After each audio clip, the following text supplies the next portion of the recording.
Imagina un país donde de repente el oro desaparece por completo de la circulación, casi pues por un accidente. Ujú, un accidente de arbitraje internacional, ¿sí? Eso es. Y un sistema donde el Estado, que está totalmente asfixiado por un déficit crónico, acapara todo el crédito disponible, o sea, ahogando por completo a los empresarios locales. Claro, dejándolo sin un duro para invertir. Exacto. Y que para rematar la jugada tienen que venir banqueros franceses a construirte los ferrocarriles. Suena un poco a experimento económico llevado al límite, Ujú, ¿verdad? ujú. Pero es la radiografía exacta de la España contemporánea. Y es una época fascinante, la verdad. Totalmente. Pues bienvenidos a esta nueva inmersión profunda. Hoy tenemos sobre la mesa una serie de textos académicos, históricos, súper interesantes sobre la historia económica de España. Nuestra misión de hoy es desentrañar el sistema de dinero y banca en los siglos XIX y XX. Mm, Y queremos ver cómo estas instituciones financieras no fueron solo testigos, sino los motores o, fíjate, en muchos casos los grandes cuellos de botella del desarrollo del país. Vale, vamos a desgranar esto. Pues a ver, para abordar esta evolución con rigor, yo creo que hay que partir de una premisa básica. El siglo XIX español es en esencia una transición incompleta financieramente hablando. Ya, Normalmente, cuando miramos el progreso de una nación, nos fijamos en pues, las fábricas textiles, la siderurgia, los altos hornos, lo visible, digamos. etc. Hay que seguir el dinero. Observar quién tenía el capital y a quién se lo prestaba es lo que nos explica por qué España se modernizó a trompicones si la comparamos con Francia o Gran Bretaña. Y claro, para seguir el dinero, el punto de partida obligado es la propia moneda, el circulante. Porque leyendo los textos, madre mía, antes de 1868, el panorama era un caos absoluto. Un laberinto, sí. Había múltiples sistemas heredados del antiguo régimen, variaciones en cada región, ninguna base decimal y, para colmo, monedas extranjeras circulando a la vez. O sea, hacer cualquier transacción comercial debía ser un dolor de cabeza. Una fricción enorme. Y suponía un freno brutal para crear un mercado nacional integrado. Hay que recordar, para quien nos escucha, la diferencia clave entre el dinero de esa época y el actual. Ujú. Hablamos de dinero de pleno contenido, es decir, el valor de la moneda era el valor del metal que llevaba, oro o plata. No como ahora con los billetes, claro. Eso es. El dinero fiduciario, los billetes, apenas empezaba a asomar, así que la falta de metales preciosos en España significaba directamente que no había dinero físico para comerciar. Así de simple. Y ahí es donde entra Laureano Figuerola y su famosa reforma de 1868, con la Revolución Gloriosa. Es literalmente el nacimiento de la peseta, que por cierto, el nombre viene del catalán piececita, que me parece un dato muy curioso. Sí, es un detalle muy bueno. Pero claro, la peseta no se crea solo para tener un nombre bonito y unificado. Se diseña al milímetro para que su valor encaje exactamente con el franco de la Unión Monetaria Latina.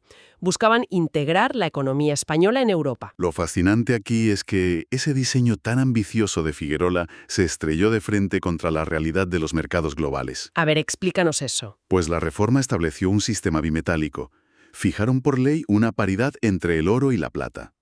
Pero el bimetalismo tiene un enemigo letal, que es la ley de Gresham. Que dice que la moneda mala desplaza a la buena. Exactamente.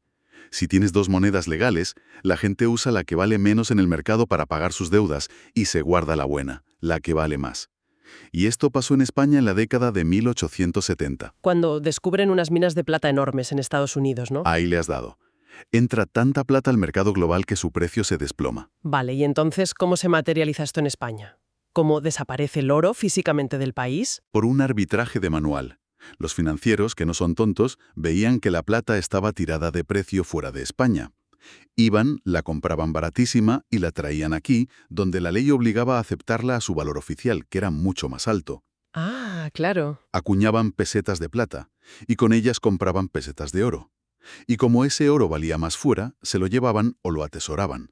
En cuestión de años, para la década de los 80, el oro había desaparecido del país. Tela. O sea, nos quedamos, por puro accidente, con un patrón fiduciario de plata. Un metal que además seguía perdiendo valor. Así es. Y mientras toda Europa y Estados Unidos se pasaban al patrón oro, que era lo moderno y estable, España se quedó aislada como una moneda depreciada. Y esa desconexión nos lleva de cabeza a la segunda parte de esta historia, los bancos. Porque viendo cómo funcionaban los primeros bancos españoles, la palabra que me viene a la mente es inestabilidad. Ujú, totalmente. Empezamos con el Banco Nacional de San Carlos, allá por 1782. Los textos lo describen literalmente como un gigante con los pies de barro. Y luego ya en el 19 tenemos el Banco Español de San Fernando, el Banco de Isabel II, que era un poco temerario. Muy temerario. Y en contraste, el Banco de Barcelona, fundado por Manuel Girona, que era súper exitoso y conservador. ¿Por qué tanta diferencia? Pues fíjate en el Banco de San Carlos. Es el ejemplo perfecto del pecado original de la banca aquí. Nace atado a los vales reales. Que eran deuda del Estado. Exacto. El rey los emitía para pagar guerras e intentaba que funcionaran como billetes. Atar un banco a esa deuda era atarlo a la ruina del Estado. Y la diferencia que mencionas entre el Banco de Isabel II en Madrid y el de Barcelona es clave. Dos mundos distintos. Dos mundos. En Madrid tenías una banca ligada a la política, financiando al gobierno y especulando. En Barcelona tenías a Vallirona financiando comercio real, manufacturas, descontando letras de cambio. Economía productiva pura. Y esto nos conecta con el que yo creo que es el mayor problema económico de toda la época. El famoso efecto expulsión o crowding out. El gran lastre sin duda. Claro, el Estado español estaba siempre en números rojos. Habían perdido las colonias, las guerras carlistas costaban una fortuna, así que emitían deuda pública constantemente. Ujú. Para que nos entienda quien nos escucha, es como si tú vas a pedir un préstamo al banco para, no sé, abrir un pequeño taller. Y el director te dice que lo siente, pero que el gobierno ya ha venido y se ha llevado todo el dinero de la caja. Es una analogía perfecta. Así era exactamente. ¿Y cómo afectaba esto al día a día de las empresas? Pues disparando los tipos de interés. El Estado necesitaba el dinero sí o sí, así que ofrecía rentabilidades altísimas. Si tú eras banquero, ¿qué hacías? ¿Le prestabas a un agricultor con riesgo de que la cosecha fuera mal o comprabas bonos del tesoro súper seguros y rentables? Pues está claro, compras deuda y te olvidas de riesgos. Exacto. El Estado absorbía todo el ahorro nacional. Y el poco dinero que quedaba para la industria privada era unos intereses casi de usura. Esto limitó muchísimo el crecimiento del tejido empresarial. Pero, a ver, aquí hay algo que no me cuadra. Si el Estado dejaba sin dinero a todo el mundo y la banca local solo compraba deuda, ¿cómo narices se construyeron los ferrocarriles? Porque hacer una red de trenes entera cuesta una barbaridad de dinero. ¿Y tanto? Pues la respuesta está en los banqueros extranjeros. Aquí es donde se pone realmente interesante. Sí, porque en 1856 los progresistas aprueban la Ley de Sociedades de Crédito. Básicamente, abren las puertas de par en par al capital extranjero, sobre todo inspirándose en el modelo francés. El modelo del Crédit Mobilier, ¿no? Eso es. No eran bancos de guardar ahorros, eran bancos de inversión pura. Cogían dinero y compraban acciones de empresas, construían infraestructuras y, claro, llegaron los gigantes. Los grandes nombres de Europa. Los hermanos Pereire fundan el crédito mobiliario español. Los Rothschild abren la SEMI, la Sociedad Española Mercantil e Industrial. O sea, una invasión financiera en toda regla. Vinieron con dinero y con ingenieros, y se pusieron a construir trenes como locos. Hubo un boom espectacular. Pero, y siempre hay un pero en esta historia, Claro. invirtieron casi todo su capital fijo en raíles y locomotoras. Pensaban que con solo poner el tren la economía agraria española iba a despertar mágicamente, que habría miles de pasajeros y toneladas de mercancías. Spoiler, no los hubo. No. Para 1864 empezaron a ver que los trenes iban vacíos. Los ingresos por billetes y carga a veces no daban ni para pagar el carbón de las locomotoras. Madre mía.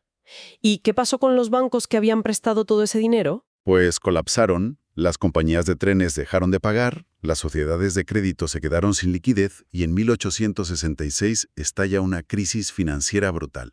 Quebraron muchísimas entidades. Un desastre.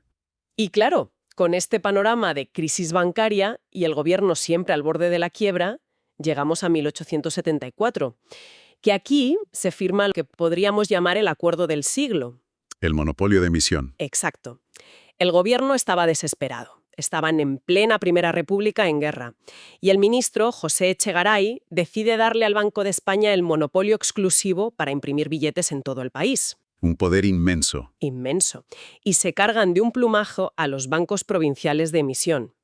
Pero claro, esto no fue gratis. El Banco de España le dio al gobierno un préstamo a fondo perdido, que básicamente era un regalo, de 125 millones de pesetas. Una auténtica fortuna para salvar al Estado. Pero claro, yo entiendo que a partir de ahí la frontera entre las cuentas del gobierno y la máquina de imprimir billetes desapareció. Totalmente. Fue la monetización sistemática de la deuda. Si el gobierno no tenía dinero, le daba bonos al Banco de España y el banco imprimía billetes nuevos. Para que te hagas una idea de la magnitud, a mediados de siglo había unos 30 millones de pesetas en billetes. Vale, A finales de siglo pasaban de los 1.600 millones. una locura. Una expansión brutal, pero no porque la economía produjera más, sino porque el Estado necesitaba financiarse. Inflación pura y dura. Pero bueno, no todo era el Banco de España, ¿verdad? Empezaron a surgir otras figuras para intentar cubrir los huecos, como el Banco Hipotecario en el 72. También con influencia francesa de Paribas, aunque por lo que leo, este también acabó prestando más al Estado que a la gente. Sí, la fuerza de gravedad de la deuda pública lo atraía todo, pero hubo una institución que sí marcó la diferencia para la gente normal: las cajas de ahorro. Ah, claro, la Caja de Madrid, por ejemplo, que se funda en 1838. Exacto. Fíjate que las cajas no nacen como bancos para hacer negocio, nacen ligadas a los Montes de Piedad, con un fin benéfico. Querían ayudar a las clases modestas, evitar que cayeran en manos de usureros, fomentar que la gente ahorrara un poquito. Lo que hoy llamaríamos inclusión financiera. Pero lo curioso es que, al juntar los pequeños ahorros de miles de trabajadores, sobre todo en zonas industriales del norte, terminaron acumulando un capital enorme y acabaron jugando un papel económico vital, prestando dinero a escala local, financiando cosas que la gran banca de Madrid ni miraba. Qué interesante. Y claro, todo este dinero, fuera del Estado, de los bancos, de las cajas, tenía que moverse en algún sitio. Y aquí entramos en los mercados financieros, que me parece fascinante porque ilustra perfectamente esa división de España de la que hablabas antes. Totalmente. Los mercados son el espejo del país. Tenemos, por un lado, la Bolsa de Madrid, oficial, creada en 1831, y por otro, la Bolsa de Barcelona, que empezó operando casi como un corro informal, un bolsín. Si conectamos esto con el panorama general, ves perfectamente las dos visiones de España. A ver, detállame eso. Vas a la Bolsa de Madrid en el siglo XIX. ¿Y qué se compra y se vende? Deuda pública. Prácticamente solo deuda del Estado. Las acciones de empresas privadas eran una rareza absoluta. Era un mercado diseñado para que el gobierno captara dinero. Mientras tanto, en Barcelona, En el Bolsín de Barcelona la historia era radicalmente opuesta. Allí lo que se movía, lo que se negociaba, eran acciones de compañías textiles, de empresas industriales locales, de navieras.